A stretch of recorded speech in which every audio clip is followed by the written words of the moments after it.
Tuhan bersamamu. Dan bersama roh. Inilah Injil suci menurut Lukas. Dimuliakanlah Tuhan.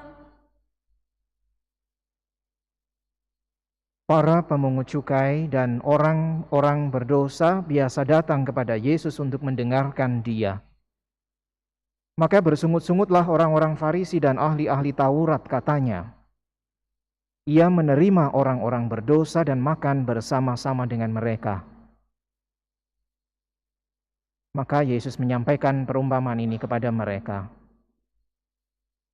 Ada seorang mempunyai 2 anak laki-laki. Kata yang bungsu kepada ayahnya, "Bapa, berikanlah kepadaku bagian harta milik kita yang menjadi hakku." Lalu ayahnya membagi-bagi harta kekayaan itu di antara mereka.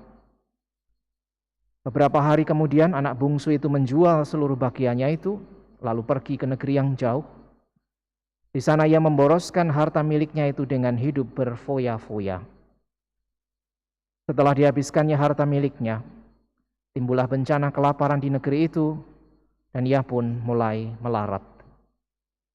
Lalu ia pergi dan bekerja pada seorang majikan di negeri itu. Orang itu menyuruhnya ke ladang untuk menjaga babi. Lalu ia ingin mengisi perutnya dengan ampas yang menjadi makanan babi itu, tetapi tidak seorang pun memberikannya kepadanya. Lalu ia menyadari keadaannya, katanya, "Betapa banyak orang upahan Bapakku yang berlimpah-limpah makanannya, tetapi aku di sini mati kelaparan. Aku akan bangkit dan pergi kepada Bapakku dan berkata kepadanya, Bapa, aku telah berdosa terhadap surga dan terhadap Bapa. Aku tidak layak lagi disebut anak Bapa. Jadikanlah aku sebagai salah seorang upahan Bapa." Maka bangkitlah ia dan pergi kepada bapaknya. Ketika ia masih jauh, ayahnya telah melihat dia, lalu tergeraklah hatinya oleh belas kasihan. Ayahnya itu berlari mendapatkan dia, lalu merangkul dan mencium dia. Kata anak itu kepadanya, "Bapa, aku telah berdosa terhadap surga dan terhadap Bapa. Aku tidak layak lagi disebut anak Bapa." Tetapi ayah itu berkata kepada hamba-hambanya, "Lekaslah bawa kemari jubah yang terbaik, kenakanlah kepadanya, pasanglah cincin pada jarinya dan sepatu pada kakinya. Dan ambillah anak lembu tambun itu, sembelihlah dia dan marilah kita makan dan bersuka cita. Sebab anakku ini telah mati dan menjadi hidup kembali, ia telah hilang dan didapat kembali." Maka mulailah mereka bersukaria. Tetapi anaknya yang sulung sedang berada di ladang. Ketika pulang dan dekat ke rumah, ia mendengar bunyi seruling dan tari-tarian. Lalu ia memanggil salah seorang hamba dan bertanya kepadanya, "Apa arti semuanya itu?" Jawab hamba itu, "Adikmu telah kembali dan ayahmu telah menyembelih anak lembu tambun karena ia mendapatkan kembali anak itu dengan selamat." Maka marahlah anak sulung itu dan ia tidak mau masuk. Lalu ayahnya keluar dan berbicara dengan dia. Tetapi ia menjawab ayahnya, katanya, "Telah bertahun-tahun aku melayani Bapa dan belum pernah aku melanggar perintah Bapa. Tetapi kepadaku belum pernah Bapa memberikan seekor anak kambing pun untuk bersuka cita dengan sahabat-sahabatku. Tetapi baru saja datang anak Bapa yang telah memboroskan harta kekayaan Bapa bersama dengan pelacur-pelacur. Maka Bapa menyembelih anak lembu tambun itu untuk dia." Kata ayahnya kepadanya, "Anakku, engkau selalu bersama-sama dengan aku, dan segala kepunyaanku adalah kepunyaanmu. Kita patut bersuka cita dan bergembira, karena adikmu telah mati dan menjadi hidup kembali. Ia telah hilang dan didapat kembali." Demikianlah sabda Tuhan. Terpujilah Kristus.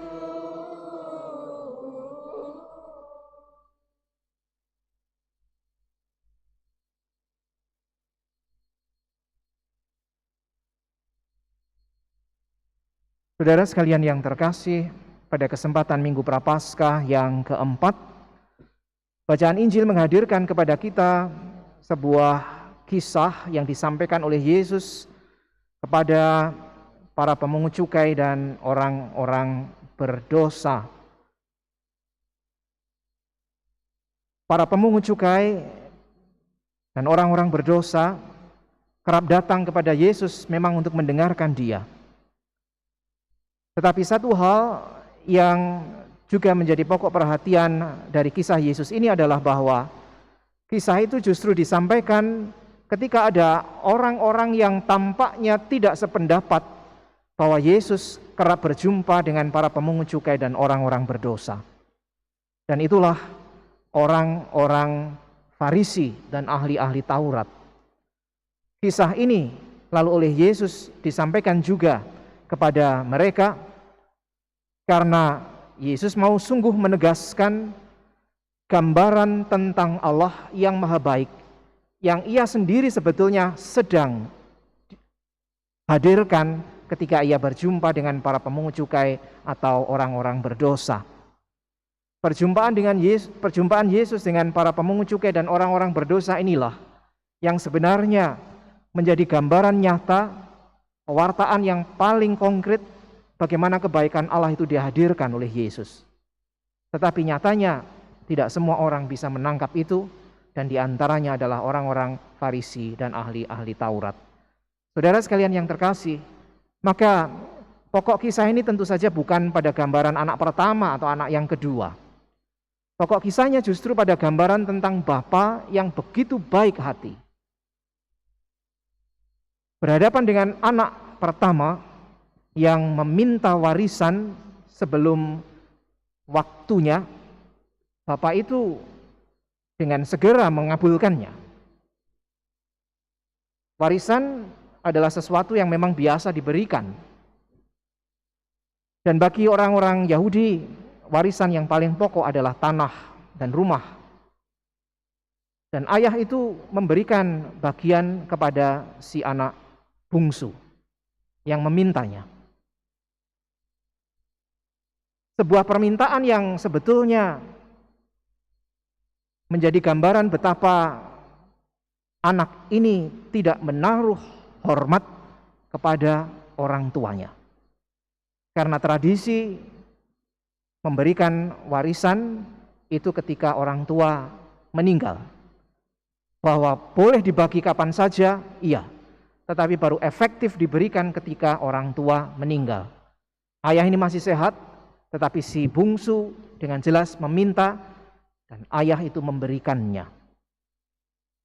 Saudara sekalian yang terkasih, maka gambaran ayah yang baik itu sudah sejak semula dihadirkan.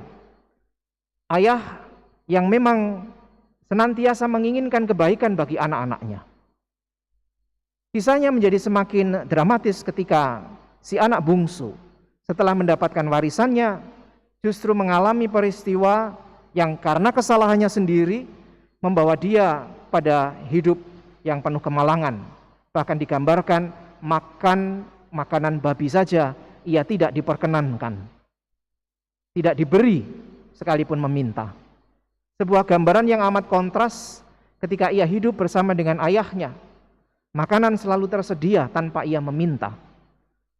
Maka gambaran ini adalah gambaran kedosaan. Bagaimana sang anak tidak menaruh hormat kepada orang tuanya, dan Anda tahu ini adalah perintah Allah yang keempat. Tetapi juga ia hidup dengan tidak selayaknya dan menghabiskan harta bendanya dengan melanggar perintah-perintah Allah yang lain. Dalam situasi seperti itulah ia merasakan kedosaannya dan berpikir, alangkah lebih baik saya kembali ke rumah, mengakui kedosaan, dan tidak usah lagi saya dianggap sebagai anak, cukuplah diterima sebagai orang upahan. Saudara sekalian yang terkasih, ini pikiran sang anak bungsu yang dengan kedosaannya menyadari bahwa tidak ada tempat yang lebih baik selain kembali kepada bapaknya. Pun dengan resiko misalnya bahwa ia tidak lagi diterima sebagai anak, ia tetap memutuskan untuk kembali. Kisah yang kemudian kita dengarkan tadi membawa gambaran yang lebih tegas tentang kebaikan ayah. Sang ayah atau bapak, di luar dugaan sang anak justru menerima dengan besar hati, memestakannya, dan menyambut anak itu dengan penuh sukacita. Tidak lagi dianggapnya sebagai hamba, sebagaimana mungkin dipikirkan sang anak bungsu, tetapi tetap dianggapnya sebagai anak yang hilang tetapi didapatkan kembali. Saudara sekalian yang terkasih, inilah gambaran tentang Allah yang baik hati. Allah yang kebaikannya sudah jauh lebih dahulu ada, bahkan sebelum sang pendosa mengakui kedosaannya. Maka gambaran Allah yang menanti, menunggu kapan anaknya pulang di dalam kisah ini, gambaran Allah yang begitu besar kebaikan dan kasihnya, sehingga tanpa menunggu orang kembali kepadanya, dia sudah membuka pintu hati bagi pertobatan itu. Dan betul ketika sang anak itu pulang, sambutan sang ayah adalah sambutan ayah yang penuh belas kasih dan penuh sukacita. Maka saudara sekalian yang terkasih, gambaran tentang Allah yang baik hati ini diwartakan kepada kita, agar kemudian kita sebagai orang beriman boleh senantiasa hidup di dalam sukacita, pun kalau misalnya kita jatuh di dalam dosa. Bukan bersukacita karena dosanya, tetapi karena kita siap untuk kembali. Dan ketika kita kembali, sungguh Allah itu sudah siap menanti kita. Allah adalah Allah yang murah hati, tetapi bukan Allah yang murahan. Ada bedanya. Kalau murahan itu mungkin lalu kita sengaja mengetes Allah, tahu bahwa Allah itu murah hati, lalu kita dengan sengaja berbuat dosa dengan pikiran toh nanti Allah mengampuni. Ini namanya jarak dan menganggap Allah itu murahan. Tetapi Allah yang murah hati adalah Allah yang siap menerima tanpa syarat, juga kalau tahu bahwa dirinya mungkin akan dikhianati kembali. Di pihak Allah, kemurahan hati ini tidak tergantung dari misalnya seberapa besar kebaikan manusia.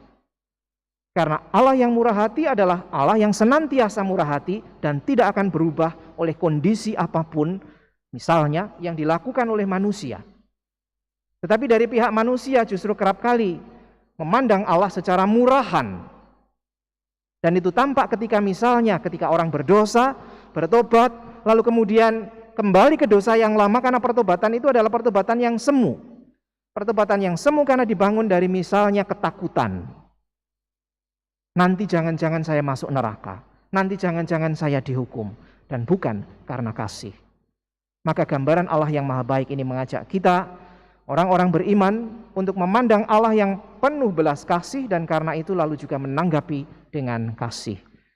Saudara sekalian yang terkasih, maka persis pada sambutan si kakak inilah kita berjumpa dengan situasi di mana kerap kali relasi kasih itu tidak terbangun.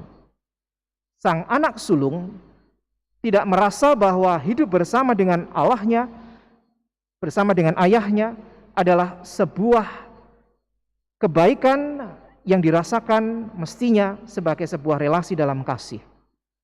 Tetapi sang anak sulung hanya menganggap bahwa hidup dengan ayahnya sebagai sebuah keharusan dan kewajiban. Aku sudah melayani, aku sudah bekerja, aku sudah melakukan apa saja, tetapi sekalipun engkau tidak pernah memestakan aku, sementara adikku yang baru menghambur-hamburkan harta dan berlaku demikian, kau terima dan kau pestakan. Saudara sekalian, ini juga sebuah persoalan bagi hidup orang beriman. Hidup baik-baik sebagai orang beriman, kiranya tidak dilihat hanya sebagai sebuah keharusan dan kewajiban keagamaan, tetapi relasi kasih dengan Allah. Maka Bapak itu tadi mengingatkan, adikmu hilang dan sekarang kembali. Ia mati dan sekarang hidup lagi. Maka mari kita bersuka cita bersama dengan adikmu yang baru saja kembali. Maka dua gambaran tentang anak ini mengingatkan kita sebagai orang beriman agar kita senantiasa memandang Tuhan sebagai figur yang baik dan murah hati, penuh belas kasih, terlepas dari apapun yang kita lakukan sebagai manusia. Kiranya dengan memikirkan, memandang, merenungkan, menghayati, menghidupi gambaran Allah seperti ini, lalu kita ketika misalnya kita jatuh, kita juga tetap berani datang kepada Allah karena kita percaya senantiasa ada kesempatan yang diberikan kepada kita. Bahwa Allah siap menerima kita tanpa misalnya tergantung dari apa yang mungkin bisa kita lakukan. Pertobatan di dalam kerendahan hati sebagaimana si anak bungsu merasa bahwa dirinya sudah berdosa cukup untuk kembali kepada Allah dan untuk kembali memulai hidup secara baru di dalam relasi kasih yang baru dengan Allah. Demikian juga kalau mungkin kita merasa bahwa hidup kita baik-baik saja seperti misalnya anak sulung, mudah-mudahan lalu kita tidak hanya berhenti pada soal kewajiban, ketaatan, keharusan dalam hidup beragama, tetapi kita dihantar pada pengalaman untuk semakin mengasihi Allah dengan kebebasan dan dengan sukacita. Sehingga apapun yang lalu kita lakukan tidak akan lagi pernah kita pikirkan sebagai misalnya sebuah keharusan yang harus dibalas oleh Allah. Maka gambaran ini saudara sekalian yang terkasih, sebenarnya hendak mengingatkan kita tentang hal yang kerap kali kita pikirkan sebagai seorang beriman. Misalnya, ketika kita jatuh dalam dosa, maka lalu kita berpikir wajar kalau saya dihukum dan dihabisi oleh Allah. Kalau saya hidup baik-baik saja, maka wajar juga kalau saya menuntut pahala dari Allah. Gambaran ini hendak menepis itu semua. Karena Allah tidak pernah terkondisikan oleh entah kita baik, entah kita jahat. Karena Allah pada dasarnya adalah baik. Tinggal kita, saudara sekalian, bagaimana kita menanggapi Allah yang baik ini. Kuncinya bukan pada Allah, tetapi pada kita yang mau menanggapi Allah yang maha baik itu. Semoga dengan demikian, saudara sekalian yang terkasih, hidup kita sebagai orang beriman menjadi hidup yang semakin diliputi sukacita, karena kita merasa semakin berharga di mata Allah, dan kita senantiasa diberi kesempatan baru untuk boleh senantiasa menjalin juga relasi kasih dengannya. Manakala kita jatuh, jangan takut dan jangan segan untuk juga kita kembali kepadanya, karena kasih-Nya senantiasa menunggu dan menanti kita. Pun sebelum kita memutuskan untuk bertobat, Allah sudah membuka hatinya menunggu kita, seperti gambaran Ia, sang ayah yang menunggu anak bungsunya kembali. Kalau kita sudah hidup baik-baik, mari kita syukuri, dan semoga kebaikan itu menjadi semakin berbuah, bukan karena kita jalankan sebagai keharusan atau kewajiban, tetapi sebagai bentuk bahwa kita ingin semakin mengasihi Allah dan semakin mengasihi sesama sebagai bentuk kasih kita kepada Allah. Masa Prapaskah mengingatkan kita ini semua, sehingga kita boleh membangun sikap pertobatan bukan dengan ketakutan, tetapi dengan sukacita.